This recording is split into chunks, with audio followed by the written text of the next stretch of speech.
5 best practices for an easy financial close. Of course, it goes without saying the financial close is not easy. If it was, so many of you wouldn't be in this webinar. What it is predictable. We work with very large organizations like Vodafone, Siemens, Gartner, Apple. It can be made into a science. But fundamentally, 70, 80, sometimes 90% of your closing activities are almost always the same. Accruals are almost always the same. So what do? First of all, you need visibility. Do you have a complete itemized checklist with clearly defined dependency? Why is that important? Because knowing who's doing what at what point in time, if you're spending time having to manage that, having your daily calls and making sure everybody is on track, that is a complete waste of time. So you need to look at, do you have a global visibility in your closing? Is it detailed? Is it just people having a higher level item that I need to do and then 6 different items they perform? Therefore, you lose the visibility of what's going on here. So that's the first thing. You should have clear visibility of what's going on where in your close. Second thing is address bottlenecks. So it's a pain trying to record time, how long each task takes.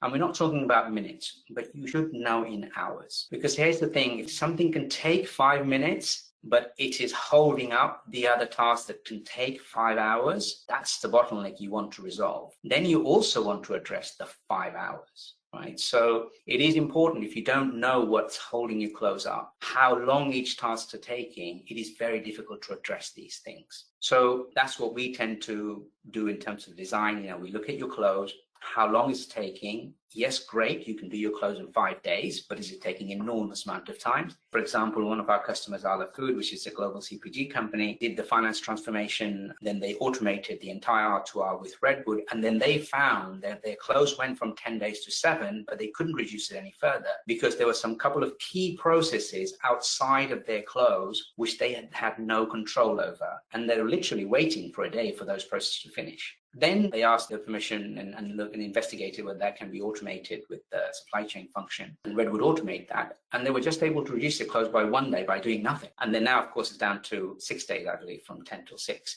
So some of these things, these bottlenecks are as important as the time is taking. So we have a company which is much bigger than Arla. Arla is around about 11 billion euro turnover. This company is, I think, something like 50 billion. And almost every company does their own thing. Now, trying to do something with that, there might be very good reason for that. And of course, they are also automating their close. But imagine that trying to automate process by process, company by company, is just a lot more arduous. So it is really important to look at what are the big items that can be harmonized. And even if it can't be harmonized across your entire group, look at regions and clusters, because what you're doing by harmonization is, first of all, getting consistency in your close, so better visibility, but also means that those processes are now open to automation. Fourth item here is focus on the results from 2. I think it's really important for you to know where you're spending your time on what's holding up your close. Once you've done that, because if you just look at manual activities and judgment, everything is a judgment.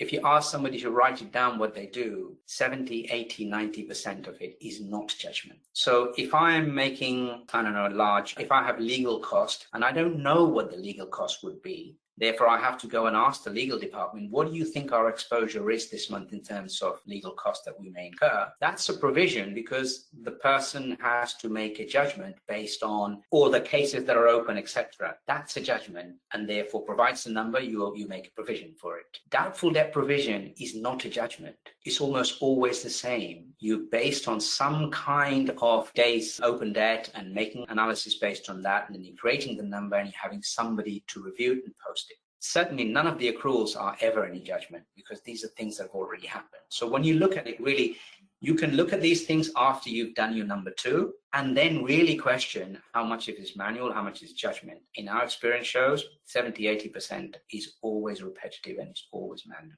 which means they're open for automation. When people think of automation, they think of tool, right? Automation, so I'll give you an example. SAP's doubtful debt provision was being processed in 52 countries by 52 different people. And of course, they automated that because it's always the same. But the same 52 people continued looking at that. And after 3, 4, 5 months, they were just approving the number that was being generated by Redwood. which means after 5 months, they switched it off and no longer people were involved. And actually the number was more accurate and more on time. But it's a change. It's people, this creating a change. Suddenly these intelligent, smart people who are spending time looking at these, they're very nervous. So automation creates a change, hopefully change for the better, but you really have to not just think about harmonization and transformation, which is the beginning of the process, but also at the end of the process, you have to allocate sufficient time to make sure you're managing this properly, the change. The users are informed that what they will be doing would now be true judgment and analysis and not what they perceive the judgment and analysis to be today.